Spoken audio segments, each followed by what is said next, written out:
Bienvenue dans cette nouvelle édition de l'Africa Tonight. Au sommaire, le congrès de l'opposition gabonaise se poursuit à Paris en France, opposant membres de la diaspora, mais aussi de la société civile planche sur les stratégies pour atteindre l'alternance en 2016.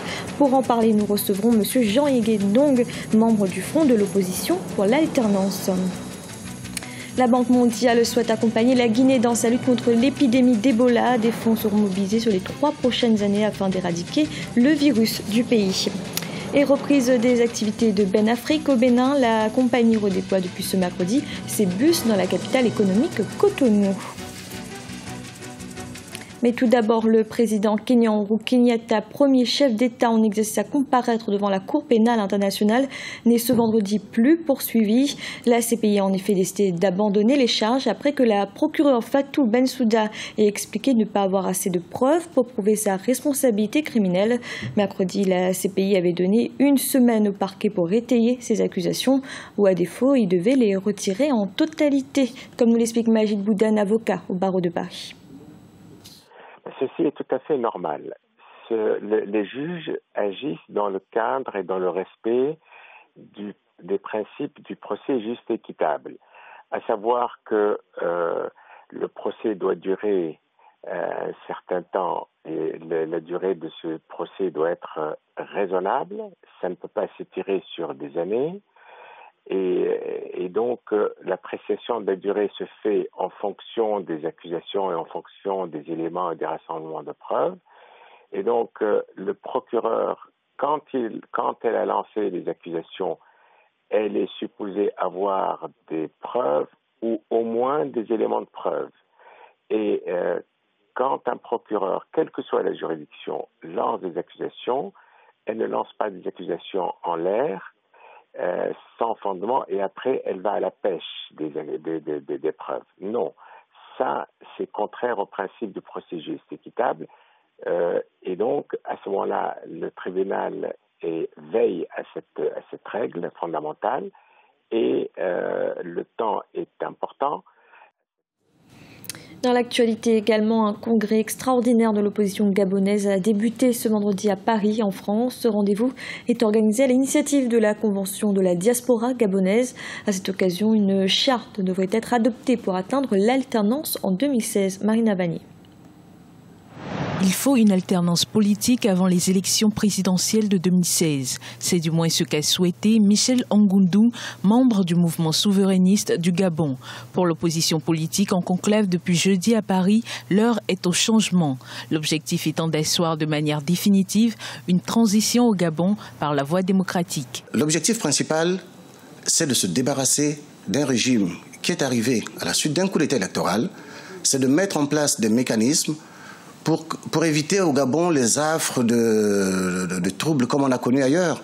On veut faire l'économie de certains troubles, et c'est pour cela que nous appelons nos compatriotes à s'organiser pour mettre un terme à ce régime, pour mettre un terme à tout le massacre auquel on assiste depuis 2009, et même bien avant. C'est le même système, c'est le système PDG qui est en place depuis 47 ans, et les Gabonais n'en peuvent plus. Si l'opposition prévoit la mise en œuvre d'une feuille de route à l'issue du congrès, elle espère instaurer l'alternance pacifique au Gabon. Nous ne sommes pas du tout dans une logique électorale, parce qu'on sait très bien qu'au Gabon, les élections sont une mascarade. Au Gabon, il ne suffit pas de gagner une élection pour prendre le pouvoir, et on en a eu la preuve encore en 2009. Nous voulons absolument faire partir Ali Bongo avant 2016 pour que dans un cadre institutionnel plus régulier, des élections puissent se tenir. Le congrès se poursuit jusqu'au 7 décembre. Selon les organisateurs, plusieurs forces démocratiques et panafricaines sont réunies pour contribuer à la mise en œuvre de la charte. Et avec nous sur ce plateau, Monsieur Jean-Yves Ndong, vous êtes membre du Front de l'opposition pour l'alternance au Gabon. Bienvenue. Bonsoir, madame. Merci d'avoir accepté notre invitation. On vient d'entendre Monsieur Ngundu. Il s'exprime clairement sur sa volonté d'un départ du président Ali Bongo Ondimba avant 2016. Qu'en pensez-vous? Eh bien, c'est ce que dit le Front uni de l'opposition. Je corrobore les propos tenus par Michel Ngundu. Donc un départ avant 2016, pourquoi? Un départ avant 2016 parce que Ali Bongo est dans une situation que je trouve inconfortable. Tous les Gabonais souhaitent que Ali Bongo s'en aille. parce que Ali Bongo n'a pas gagné les élections en 2009. On le subit depuis 2009. Ali Bongo est aujourd'hui l'objet des investigations sur ses origines, sur le fait qu'il a fait établir un faux acte de naissance en 2009. Faux acte de naissance qui lui a permis de se présenter à l'élection présidentielle de 2009. À partir de ce moment, les Gabonais sont en droit de se demander quel est ce citoyen gabonais qui s'est présenté déjà aux élections en 2009, qui est même président de la République aujourd'hui, mais dont on a des doutes sur la qualité du document qu'il a inséré dans son dossier de candidature. Et puis, on a des doutes sur l'année de sa naissance, sur le lieu de sa naissance. Alors, vos arguments portent sur les origines du président, mais que lui reprochez-vous au niveau de sa politique, de la politique qu'il a menée jusqu'à présent? Vous savez, on peut toujours épiloguer longtemps sur la politique économique, la politique sociale. La politique sociale, je constate que Libreville et même l'intérieur du pays est bousculé par des grèves. Vous allez à Libreville, toutes les administrations sont en grève. Le secteur de la santé, le ministère des Finances, le secteur de l'industrie pétrolière. Donc, cela signifie que Ali Bongo ne conduit pas une bonne politique économique. Sur le plan social, rien n'a bougé depuis 2009. Rien n'a bougé. Ce sont des annonces qui sont faites. Je vais vous prendre un exemple.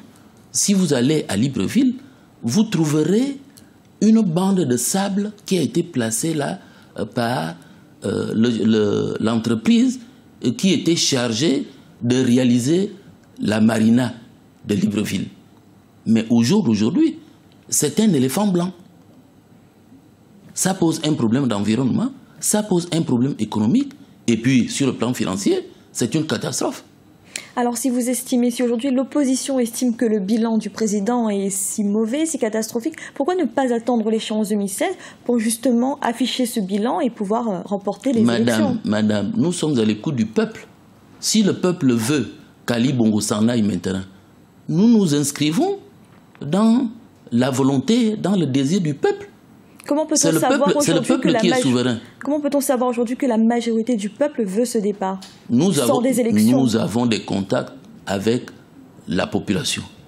Moi, j'ai été Premier ministre. Je sais ce que sentent les populations, ce que veulent les populations. Vous avez d'autres hommes politiques avec moi, dans le cadre du front. Nous allons vers les populations viennent vers nous.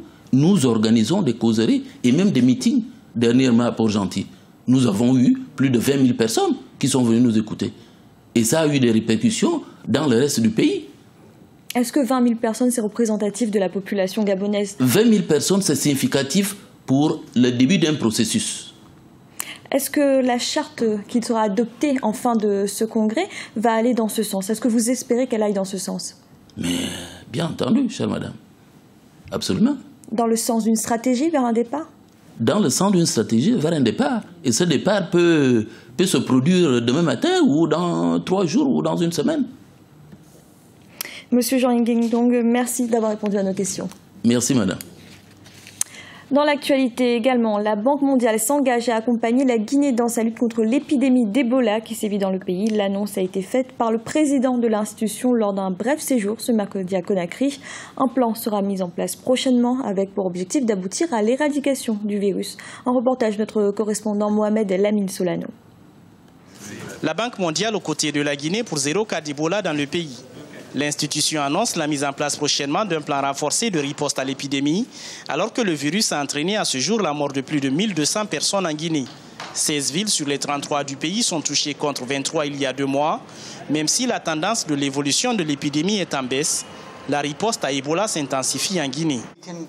Avec Ebola, nous devons atteindre le point zéro. Nous ne pouvons nous satisfaire de cas restants. C'est pour cela que nous nous sommes entendus sur l'adoption d'un plan intensif pour lutter contre Ebola. Pour arriver à cet objectif, nous avons mis 153 millions de dollars à disposition. Au-delà de cet apport financier, nous allons poursuivre nos efforts dans la remise en route économique de la Guinée. Alors que le pays promettait une solide croissance économique, la Guinée va tomber en récession en 2015, annonce la Banque mondiale. L'institution prévoyait en octobre une croissance robuste de 2%, des efforts du gouvernement aujourd'hui compromis du fait d'Ebola. Malgré la vigilance des acteurs impliqués dans la gestion de la crise sanitaire, le manque de collaboration des personnes en contact avec des malades ou suspects d'Ebola reste une inquiétude pour le président guinéen. Il faut que les Guinéens soient conscients, mais il faut que nous-mêmes nous collaborions, qu'on accepte d'écouter les médecins, qu'on accepte les contacts et qu'on ait moins de résistance pour qu'on finisse le plus tôt possible l'Ebola. À ce jour, 3 813 personnes ayant eu des contacts avec des malades ou suspects d'Ebola sont suivies dans les différents centres de traitement du pays. La grande difficulté reste la forte mobilité de ces personnes suspectées d'Ebola. L'intensification de la stratégie de riposte pourrait aider à contenir l'épidémie qui sévit dans le pays. Au Bénin, le transport urbain se dynamise. La compagnie de bus BenAfrique a repris du service ce mercredi 3 décembre, notamment à Cotonou, la capitale. Les autorités espèrent ainsi fluidifier le trafic sur les grandes artères de la ville et réduire la pollution. Un reportage de notre correspondante Shirayo Ataema. À Cotonou, le transport urbain formel se dynamise. Depuis ce mercredi 3 décembre, les bus de la compagnie BenAfrique sillonnent les grandes artères de la ville afin de répondre à la demande en matière de transport en commun. Longtemps attendue, cette reprise reçoit un accueil favorable dans le rang des usagers de la route. Je pense que la reprise de BenAfrique, c'est une très belle nouvelle pour chacun de nous, étant donné que à Cotonou, la circulation, pour circuler dans Cotonou, on a un peu de la peine avec les émigrants, tout ça. Cela permet de réduire les dépenses de nos vendeuses qui se rendent souvent à l'autre bout de la ville, au grand marché, et cela réduit également les risques d'accidents. D'un coût global de plus de 3 milliards de francs CFA, ce projet, qui n'est pas à sa première expérience, devrait permettre de réduire l'insécurité routière et lutter contre la pollution atmosphérique.